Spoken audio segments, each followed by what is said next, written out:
Hello friends, नमस्कार। स्वागत है आपका अपने YouTube चैनल में। जी हाँ। इस वीडियो में हम पढ़ेंगे AI की सहायता से यूपी लेखपाल का खलिहान सीरीज का यूपी जीके का प्रैक्टिस सेट नंबर 1, जो आपको एकदम मूवीज की तरह सुनकर याद हो जाएगा। बिल्कुल। तो चलिए शुरू करते हैं। हाँ, चलिए शुरू करते हैं। तो हमारा प्रश्न 1 है, उत्तर प्रदेश का राज्य पक्षी कौन सा है? सही उत्तर है सारस क्रेन। सारस क्रेन। अब यहाँ मैं सोच रहा था कि प्रकृति में इतने सारे सुंदर पक्षी हैं, हाँ बिल्कुल है। फिर सारस क्रेन को ही राज्य की पहचान के लिए क्यों चुना गया? इसका क्या तर्क है? देखिए, इस चुनाव के पीछे का जो तर्क है ना, वो पूरी तरह से इस राज्य की पारिस्थितिकी पर आधारित है। मतलब पर्यावरण से जुड़ा है। हाँ, पर्यावरण। सारस क्रेन सिर्फ एक पक्षी नहीं है, ये असल में स्वस्थ आर्द्र भूमियों का यानी वेटलैंड्स का एक बहुत बड़ा संकेतक है। अच्छा। अब आप देखिए, उत्तर प्रदेश की पहचान क्या है? उसकी विशाल नदियां। हाँ, गंगा यमुना गोमती। बिल्कुल, गंगा यमुना गोमती और घाघरा का जो जाल है, इन नदियों के किनारे जो नमी वाले क्षेत्र बनते हैं ना, वे सारस का प्राकृतिक आवास है। अरे वाह। और एक और बात, ये दुनिया का सबसे ऊंचा उड़ने वाला पक्षी है जो आमतौर पर प्रवास नहीं करता। मतलब ये यहीं रहता है हमेशा? जी, स्थायी रूप से यहीं रहता है।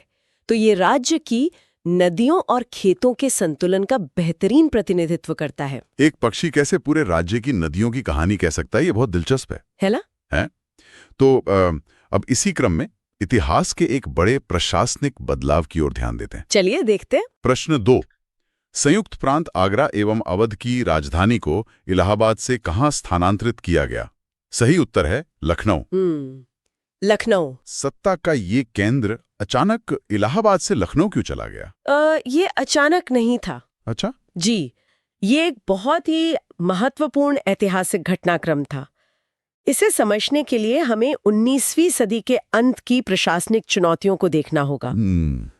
क्या चुनौतियां थीं उस वक्त? देखिए, इलाहाबाद, जिसे अब हम प्रयागराज कहते हैं, वो एक बहुत बड़ा न्यायिक और बौद्धिक केंद्र था। बिल्कुल। लेकिन जैसे जैसे ब्रिटिश प्रशासन का विस्तार हुआ, इतने विशाल प्रांत को सुचारू रूप से चलाने के लिए एक ऐसे केंद्र की जरूरत पड़ी जो एकदम मध्य में हो, भौगोलिक रूप से बीच में हो। हाँ, और सांस्कृतिक रूप से भी। और लखनऊ अवध के नवाबों के समय से ही कला और सत्ता का बहुत प्रभावशाली गढ़ रहा था। अच्छा, तो प्रशासन को बीच में लाना था। हाँ, और 1920 के दशक तक लखनऊ में रेलवे और प्रशासनिक ढांचा भी काफी मजबूत हो चुका था। मतलब व्यवहारिक रूप से ये सही फैसला था। एकदम सही। इसलिए राजधानी को लखनऊ ले जाने का निर्णय लिया गया। प्रशासनिक सुविधा और संस्कृति का ये तालमेल वाकई दिलचस्प है। अब उस प्रश्न पर आते हैं जो प्रतीक और इतिहास दोनों को जोड़ता है। जी। प्रश्न 3, उत्तर प्रदेश के राज्य चिन्ह में क्या दर्शाया गया है? सही उत्तर है धनुष और बाण और मछलियों की एक जोड़ी। ये बहुत ही खूबसूरत चिन्ह है। हाँ, तो एक ही चिन्ह में धनुष बाण और मछलियों का ये जो संगम है, ये क्या संदेश देता है? असल में ये चिन्ह इस क्षेत्र की पूरी सांस्कृतिक विविधता का एक जीता जागता दस्तावेज है। मतलब इसमें काफी गहराई है। बिल्कुल। अगर हम इसका गहराई से विश्लेषण करें तो इसमें जो धनुष और बाण है, वो सीधे तौर पर भगवान राम और अयोध्या के गौरवशाली इतिहास के प्रतीक हैं। हाँ, वो तो स्पष्ट दिखता है। और वहीं जो मछलियों की जोड़ी है ना, वो अवध के मुस्लिम शासकों और नवाबों के प्रभाव को दर्शाती है। अरे वाह, ये दोनों एक साथ? हाँ, और मजे की बात यह है कि इन दोनों प्रतीकों के बीच जो बहती हुई 3 लहरें हैं, वो गंगा, यमुना और पौराणिक सरस्वती नदी के संगम को दिखाती हैं। अच्छा, वो लहरें नदियों की हैं। मैंने कभी इतना ध्यान नहीं दिया। जी, ये चिन्ह सिर्फ एक सरकारी मुहर नहीं है, ये उस गंगा जमुनी तहजीब का सबसे सटीक दृश्य है, जहाँ अलग अलग आस्थाएं मिलती हैं। मतलब एक छोटे से चिन्ह में इतनी बड़ी कहानी है। तथ्यों को देखने का नजरिया ही बदल जाता है इससे। बिल्कुल बदल जाता है। तो प्रतीकों के बाद अब इस राज्य के विशाल भौतिक स्वरूप पर चर्चा करते हैं। प्रश्न 4, क्षेत्रफल की दृष्टि से उत्तर प्रदेश का सबसे बड़ा जिला है? सही उत्तर है लखीमपुर खीरी। लखीमपुर खीरी। इस जिले का आकार और इसका भौगोलिक महत्व क्या है? इसके विशाल आकार का अनुमान आप इस बात से लगाइए कि इसका क्षेत्रफल लगभग 7,600 वर्ग किलोमीटर से भी अधिक है। 7,600? हाँ, जो भारत के कई छोटे राज्यों से भी बड़ा है। ये तो बहुत विशाल है। और ये तराई क्षेत्र में स्थित है, जहां नेपाल की सीमा लगती है। और सबसे अहम बात, इसी विशाल भूभाग के भीतर प्रसिद्ध दुधवा राष्ट्रीय उद्यान स्थित है। अच्छा, दुधवा नेशनल पार्क यही है? जी, तो ये क्षेत्र सिर्फ आकार में बड़ा नहीं है, बल्कि ये जैव विविधता का एक बहुत महत्वपूर्ण भंडार है। ये विशालता सचमुच ध्यान खींचती है। और भूगोल की जब बात हो रही है तो समय का निर्धारण एक बहुत अहम विषय बन जाता है। हाँ, वो तो है। हमारा प्रश्न 5 है।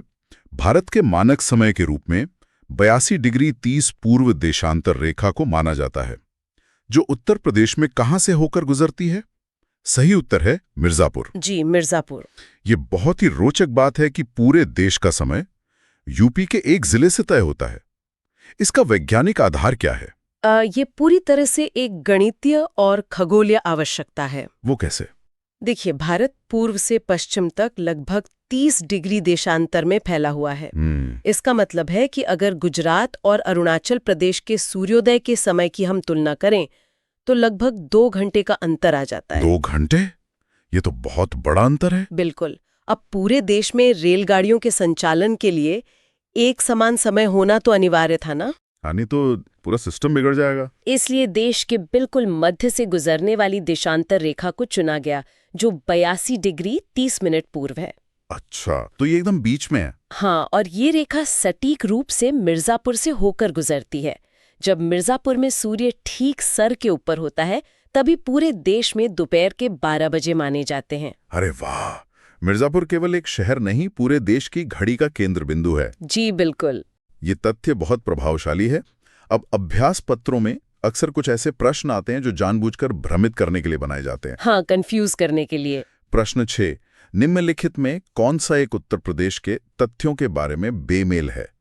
और इसके विकल्प हैं राज्य वृक्ष अशोक, राज्य पक्षी सारस्क्रेन, राज्य फूल पलाश, राज्य पशु नीलगाय। सही उत्तर है राज्य पशु नीलगाय। यहाँ नीलगाय गलत है। हाँ, यहाँ नीलगाय गलत विकल्प है। तो सही राज्य पशु क्या है? और इन सभी प्रतीकों को एक साथ याद रखने का कोई सरल तरीका है क्या?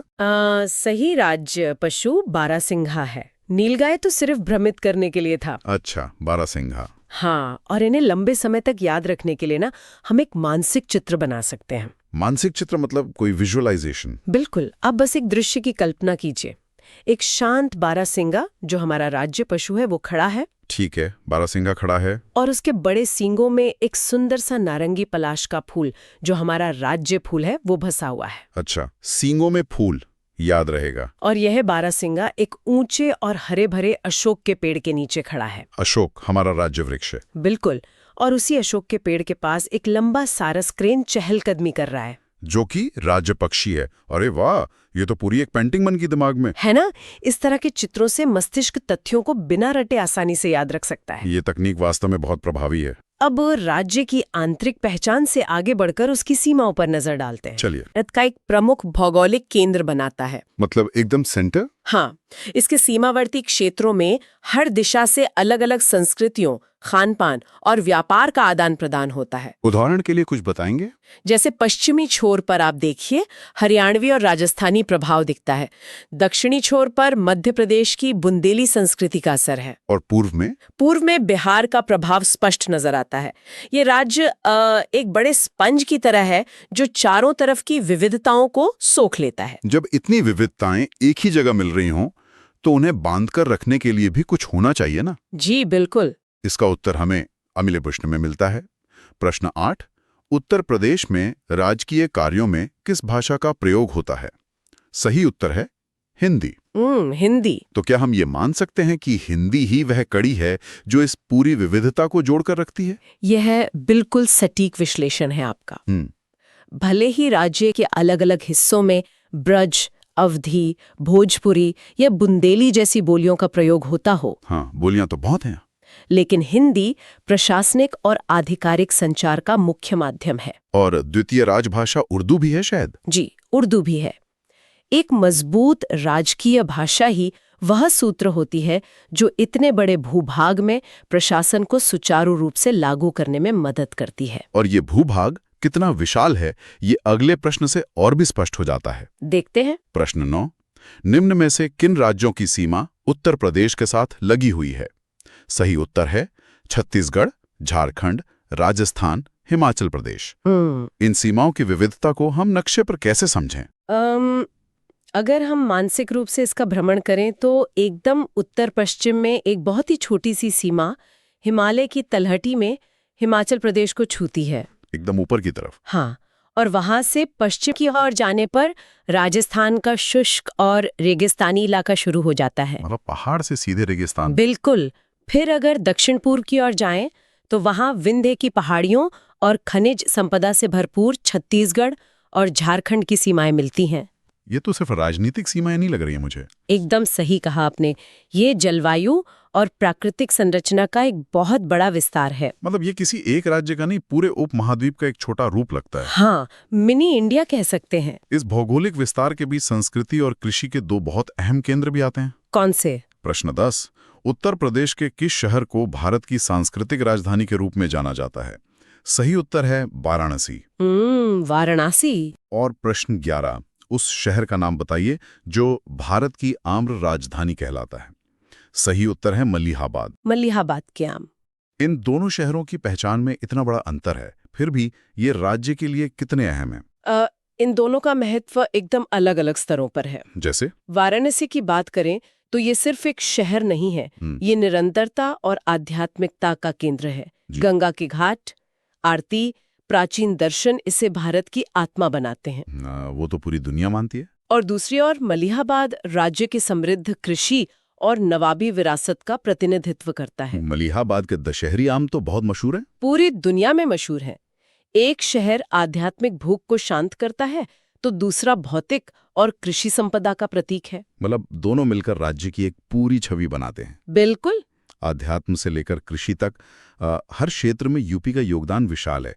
अब इस विशालता को कुछ ठोस गणितीय आंकड़ों में मापते हैं। चलिए आंकड़ों पर आते हैं। प्रश्न 12। भारत के कुल भौगोलिक क्षेत्रफल में उत्तर प्रदेश का कितना भौगोलिक प्रतिशत है? सही उत्तर है 7.33%। 7.33%। देखने में तो ये आंकड़ा बहुत बड़ा नहीं लगता है, पर क्या वास्तव में ये एक छोटा हिस्सा है? प्रतिशत के रूप में भले ही ये सिंगल डिजिट में दिख रहा हो, लेकिन इसका वास्तविक परिप्रेक्ष्य बहुत विशाल है। वो कैसे समझाएंगे? देखिए, भारत विश्व का 7वां सबसे बड़ा देश है। हाँ। और उस इतने बड़े देश का 7.33% हिस्सा कोई साधारण जमीन का टुकड़ा नहीं है। अगर उत्तर प्रदेश एक स्वतंत्र देश होता ना, तो वो क्षेत्रफल के मामले में यूनाइटेड किंगडम या न्यूजीलैंड जैसे देशों के आकार के बराबर या उनसे बड़ा होता। बाप रे, मतलब पूरा का पूरा यूके इसके अंदर आ जाए। जी। तो ये आंकड़ा इसके भारी भरकम अस्तित्व को प्रमाणित करता है। ये तुलना सच में इस आंकड़े की गंभीरता को स्पष्ट कर देती है। हाँ। अब वापस वास्तुकला और प्रतीकों के एक बहुत ही रोचक जुड़ाव बढ़ चलते हैं। जी। प्रश्न 13। उत्तर प्रदेश सरकार ने किस ऐतिहासिक स्मारक से जुड़वां मछली का राज चिन्ह अंगीकार किया है? सही उत्तर है रूमी दरवाजा। रूमी दरवाजा। ये तथ्य मुझे सबसे अधिक ध्यान खींचने वाला लगा, है ना? राज्य चिन्ह की मछलियां एक इमारत से ली गई हैं। इसके पीछे का इतिहास क्या है? ये इतिहास वास्तुकला और आपदा प्रबंधन का एक बहुत ही अनूठा उदाहरण है। आपदा प्रबंधन? वो कैसे? असल में रूमी दरवाजे का निर्माण 18वीं सदी में नवाब आसफुद्दौला ने लखनऊ में करवाया था। उस समय वहां एक भयानक अकाल पड़ा था। अच्छा, तो लोगों को काम देने के लिए इसे बनवाया गया? एकदम सही। लोगों को रोजगार देने के लिए ही इस विशाल संरचना का निर्माण शुरू हुआ था। बहुत दिलचस्प है। और यह अवधि वास्तुकला का चरम है, जिसमें लकड़ी या लोहे का बिल्कुल प्रयोग नहीं हुआ है। इसी दरवाजे की मेहराबों पर जुड़वा मछलियों की आकृति उकेरी गई है, जिसे माही मरातिब कहते हैं शायद। हाँ, माही मरातिब मुगल और नवाबी दौर में यह सर्वोच्च सम्मान और शक्ति का प्रतीक था, और वहीं से इसे राज्य के लोगों में लिया गया। जी, स्वतंत्रता के बाद इस धरोहर को सम्मान देने के लिए इन्हें लोगों में शामिल कर लिया गया। एक अकाल राहत परियोजना से लेकर राज्य की आधिकारिक मुहर तक का ये सफर बहुत प्रेरणादायक है। बिल्कुल है। तो वास्तुकला के बाद अब सीमाओं से जुड़े कुछ अपवादों पर बात करते हैं, जी, जो नक्शे में उलझन पैदा करते हैं। सीमाओं के सवाल अक्सर कंफ्यूज करते हैं। प्रश्न 14। निम्नलिखित में से उत्तर प्रदेश का कौन सा जनपद नेपाल के साथ सीमा साझा नहीं करता है? विकल्प है बलरामपुर, श्रावस्ती, कुशीनगर, लखीमपुर खीरी। सही उत्तर है कुशीनगर। कुशीनगर, अब नक्शे में तो कुशीनगर एकदम उत्तर पूर्व में दिखता है, फिर भी ये नेपाल को क्यों नहीं छूता? इस तरह के तथ्य अक्सर परीक्षार्थियों को भ्रमित कर देते हैं। कुशीनगर भौगोलिक रूप से नेपाल के बहुत करीब जरूर है, लेकिन अगर नक्शे का सूक्ष्म अध्ययन किया जाए तो पता चलता है कि कुशीनगर और नेपाल की अंतर्राष्ट्रीय सीमा के ठीक बीच में महराजगंज जिला आ जाता है।